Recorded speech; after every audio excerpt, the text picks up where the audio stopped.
Farmers, merchants impacted by new White Mantle laws. April 20th, by Morrow.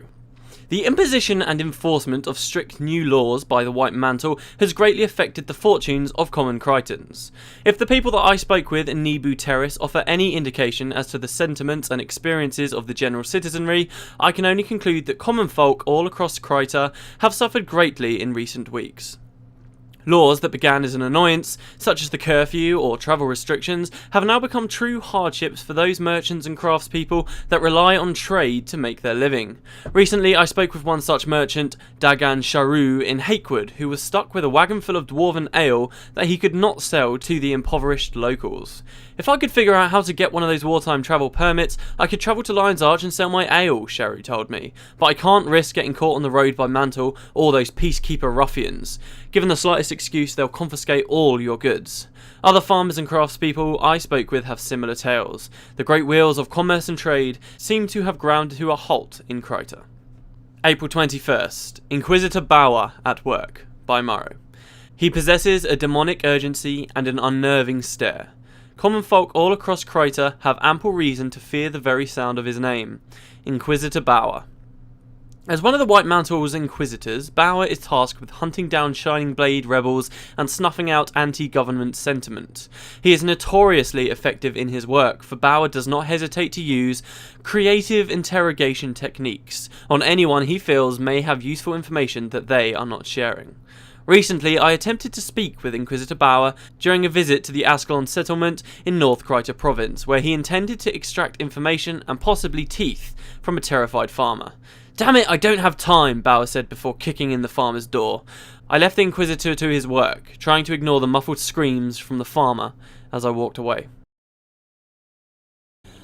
Hi guys, and welcome to another video. I've just come back from filming it was about 7 minutes of this episode, running around trying to find loads of the events that I was trying to show you last episode, and none of them appeared, so I was like, oh, for God's sake. So I'm refilming it. I think I've got a theory as to why some of the events haven't been appearing, so I'm going to start the video instead here at the Shining Blade camp, and we're going to try something else. So let's see another thing here. So this time we come out, and Bartholos is here. He says, "We've had unconfirmed reports of White Mantle forces spotted in Keswick's Peak." Hey Bartholos, with Langmar here.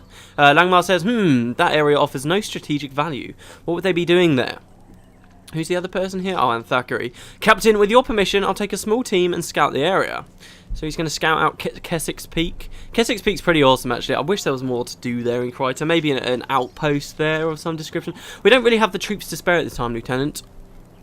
Ouch. Have I shown you Keswick's Peak, the cult that's there yet? That's fine, I'll take 2 of the rookies with me. That's completely unwise. They're untrained and completely without discipline. Really, these guys seem pretty disciplined. "Was I so different when you found me, Captain?" "Found him? Where did you find him, Langmar? Why is he a part of the Even Vanguard?" "Permission granted, Lieutenant." Wait, what? See, it's like here they're hinting at some backstory behind Thackeray, which, let me just clarify here, we never actually get. And Langmar says, "Oh, and Kieran?" "Yes, Captain." "You were worse," she says. But we never really learn about what's going on with Kieran there. Kieran, I think you guys will like what happens with Kieran as well. Obviously, I can't talk about that. Oh yeah, somebody did leave a couple of comments actually saying that don't worry so much about the spoilers. So when next it's relevant, I'll definitely talk more about what the hell's going on with Blim and Zin and so forth to do with the Ghost of Ascalon. There's an actual whole mission based around exactly what's going on there. So don't worry too much. We'll get to it when we get to it. So there you go. There's another event that's basically going on here. Now, my theory as to why none of these are appearing is because we may have access to the keep, and Wiki only says you need access to the keep for them to appear. However, we've actually got these 2 quests here which you can complete by speaking to Salma in the keep, which we haven't done yet. I've been avoiding speaking to Salma, so we'll do that, and then hopefully that will unlock them. So let's go back to the keep.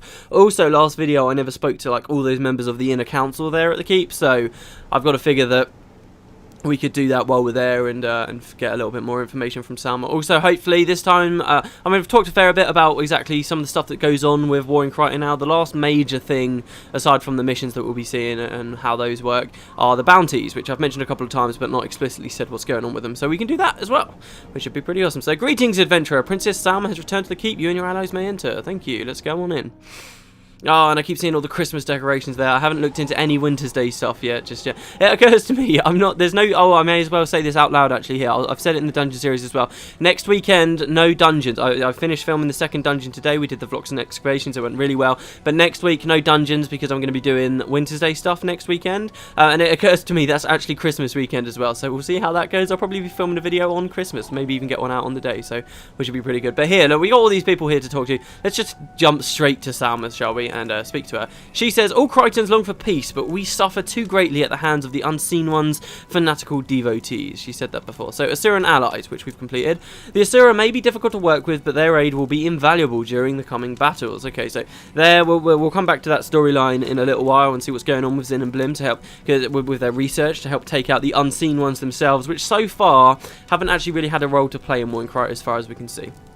And also, we've got the Even Vanguard, who we've now recruited. Ascalon has long been wary of Kryta. With the help of the Even Vanguard, perhaps we can not only defeat the White Mantle, but also quell the distrust between our two nations, which is cool. Like I said, that's why I liked that bit so much, because it went back to the distrust between the nations. Also, it's really weird having a quest like this that had no formal way of picking up the quest, which has happened a few times in the Let's Play already, but also it's got no formal reward or anything like that. Just seeing an accept button is very odd.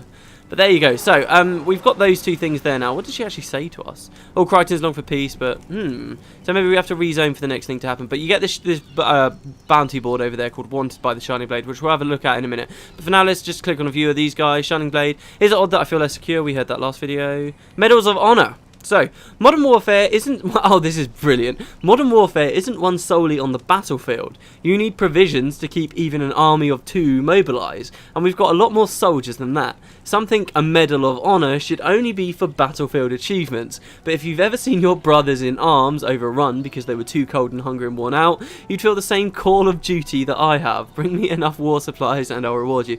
Yeah, so this here pretty much names every single modern FPS that's come out recently. It doesn't do like sci-fi FPSs as far as I can see. I mean, you'd expect them to have like Halo in there somehow, but they don't do that. But it's brilliant. There's a guy at the camp as well that has the exact same dialogue. But basically, this is how you get medals of honor. Okay, a medal given by the Shining Blade to recognize your heroics. It's uncommon, so it must be valuable, right? This item cannot be traded or sold.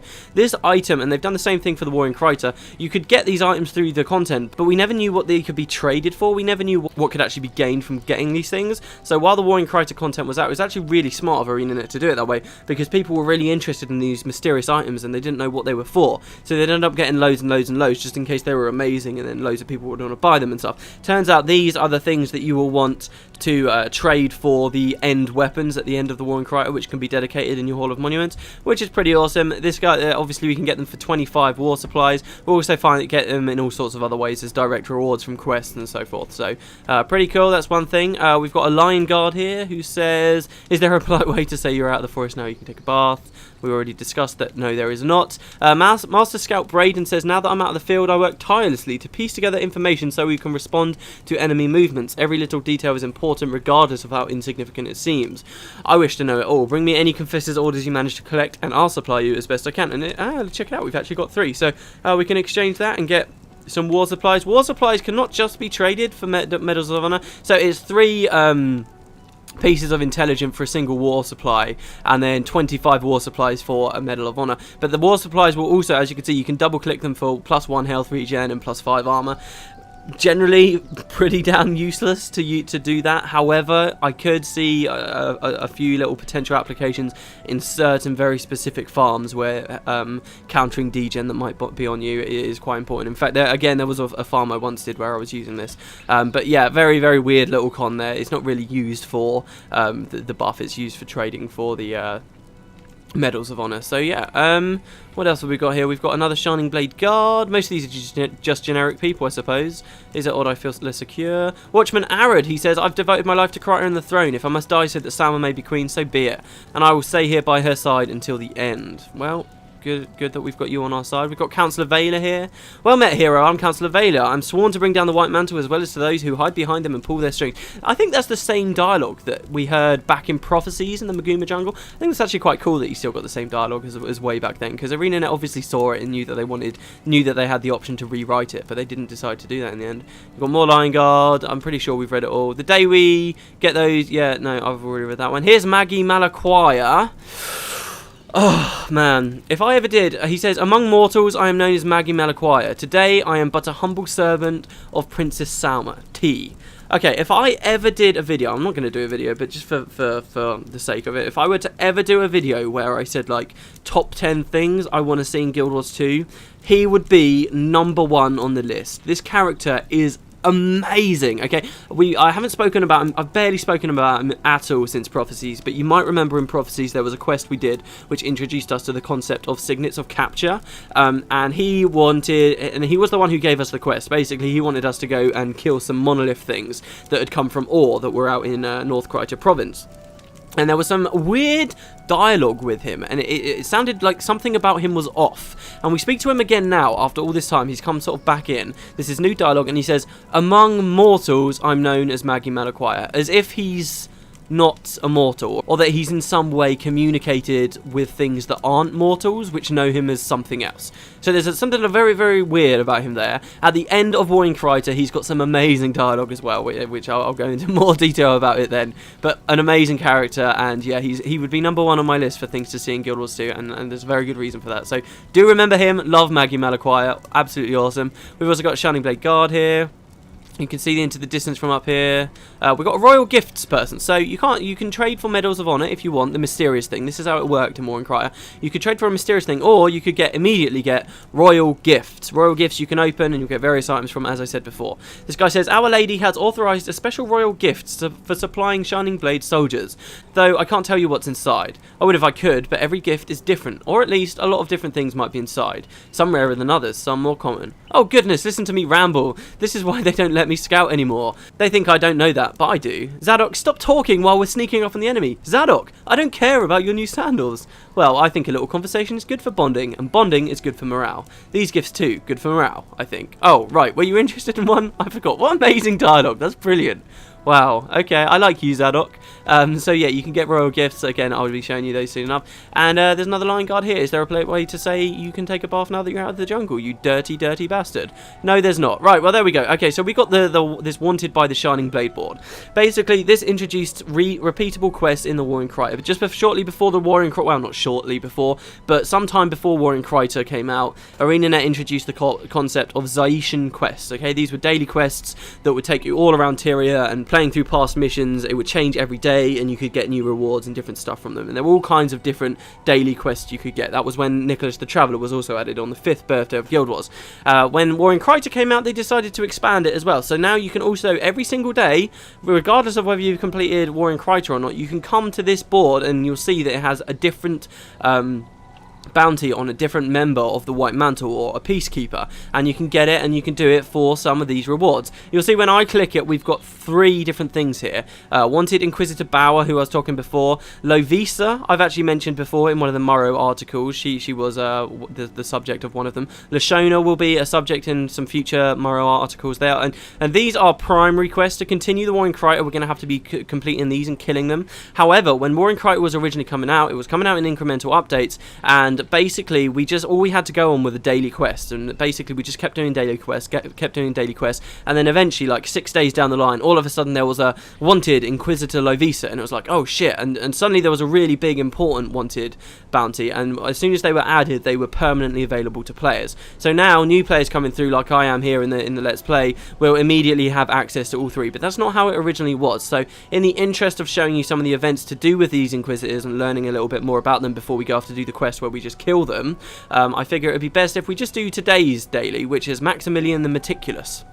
So his attention to detail makes Maximilian the Meticulous particularly successful at hunting rebels. Many free Krytans have suffered and bled under Maximilian's persistent questioning. Allies of Kryta who travel to Nebu Terrace to put an end to Maximilian the Meticulous will receive the Queen's bounty for the deed. So you see we get war supplies here, an unspecified amount, we get gold and we get experience. I'll do whatever I can to help restore order to Kryta. So brilliant. Now I'm hoping that by accepting those rewards from Salma over there and by getting this bounty, this should have activated all of the... Oh, and that's actually brilliant right there. That should have, in theory, activated all of these other events. So hopefully this will work now. So one of the events is actually north of Bergen Hot Springs. I know last video I tried to show you the one here at Beetleton. We will see that eventually. But one of them is here north of Nebu... in the Nebu Terrace, sorry, north of Bergen Hot Springs. So we'll see what happens and go out. Let's actually see where Maximilian is first. Oh, it doesn't tell us. Wonderful. Well, that's a little bit annoying, so I'm going to have to go on Wiki before these episodes to figure that out. Yeah, that's another thing. Yeah, because obviously ArenaNet was like, they were doing incremental updates, so they were obviously like creating content as fast as they could as they went. I think the reason why they didn't do the same thing for War in Kryta is simply that it was probably a lot of stress for the live team to put out content as fast as they were for War in Kryta. So I think one thing that they did to help alleviate that problem was they'd have every day you could only complete this one quest, right? This one wanted quest, which really isn't that much content per day. But to help sort of stretch it out, I suppose, in quite a poor way, I suppose. I think it's quite frustrating, but it was the best they could do. They don't give us a specific location of these guys. You have to just wander around the areas and have a look around as best you can. I don't remember where all of the bosses are. I only remember where a few of them are, so we'll have to see what happens later. Oh, Nola Shepherd's joined us. She says, hello, please don't be alarmed. Lieutenant Thackeray sent me to help you with your current task. The man to have been sweeping this area more frequently as of late, and he felt you could use the extra help. I hope we can get along well. Hey, no problem, Nola Shepherd. Where are you? You're over here. So yeah, lots of the Even Vanguard are now coming around. I lost everything in the searing and wandered around for a long time before being picked up by the Even Vanguard. When I'm with the Falcons, it's like I'm home again. Wow. So yeah, we're going to learn a lot about these new Falcons. Also, did you see that in the distance? I mentioned this, as I said, I filmed a bit of this episode and then cut it because nothing was here. Earlier I mentioned this. In the distance, I don't know if you saw it earlier, those ends they were fighting the Tengu. I love that. This is why I love Kryta. It's so good. Like back in Prophecies, so many enemies would fight different enemies, and there was story about sort of how they all interacted with each other. And, you know, it wasn't much, but it was cool to know that sort of the Gypsies didn't like the Tengu and there were these fights going on. I actually do wonder in Guild Wars 2, whether the Gypsies are still around in Kryta. Obviously, we know the Tengu are nearby. I mean, they're closer to Lion's Arch than... In fact, do you think Sanctum K is really a part of Kryta anymore? Because, I mean, Lion's Arch is a state... It's not a part of Kryta anymore. It's a free state. So what about places down here? I mean, there's this big wall called the Dominion of Winds anyway, keeping everyone out. So inside, it's definitely not a part of Kryta. But I wonder about outside it. Outside the Tengu wall. I don't think the event's here. This is where the event should be, isn't it? This isn't good. Basically, what we wanted to do was come over and see the farmer again. Or what I wanted to do, because that event we saw before, one of the first ones we saw, where the guy thought, was a bit upset, we killed all the White Mantle, and he was like, oh no, now they're going to treat me as a lawless criminal. Crap. There's supposed to be a follow-up encounter here, but it's still not happening. I'm not sure exactly what I've done here. Alright, so hold on, maybe we'll finish up the video. Instead of just wandering around looking for those, we'll kill this guy, we'll kill Maximilian. Just give me a second to go to Wiki and check out exactly where he is. One sec. Huh, this actually wasn't too bad. He's just over here on the left, apparently. He's just sort of around here. Like, I think we're ridiculously close to where he is, which would be brilliant if we were. But I have a very short... Oh, no, the map's still up. Yeah, he should just be around this corner. Brilliant. So, yeah, and so that's what the bounties are for. They're quite interesting, I suppose. The thing is, once you've completed the War in Kryta, people tend to sort of end up ignoring it completely. It's another daily thing that is ignored. Even the Zaisha, but I mean, you can't really bring that into the discussion anymore, I don't think anymore, because so many daily things, just where there's so fewer people playing the game, and we've all done it all so many times, there's no real reason to do it anymore. I mean, when War in Kryta was coming out, this was far more exciting, because we didn't know how many Medals of Honor we'd need for this, we didn't know how much of this or this or this we'd need, so people were just going nuts. And like I say, Courier Falcon in particular, like, people just went crazy over Courier Falcon, just doing it constantly. The thing is, I mentioned this last video, but I didn't really clarify it, I thought, on my editing.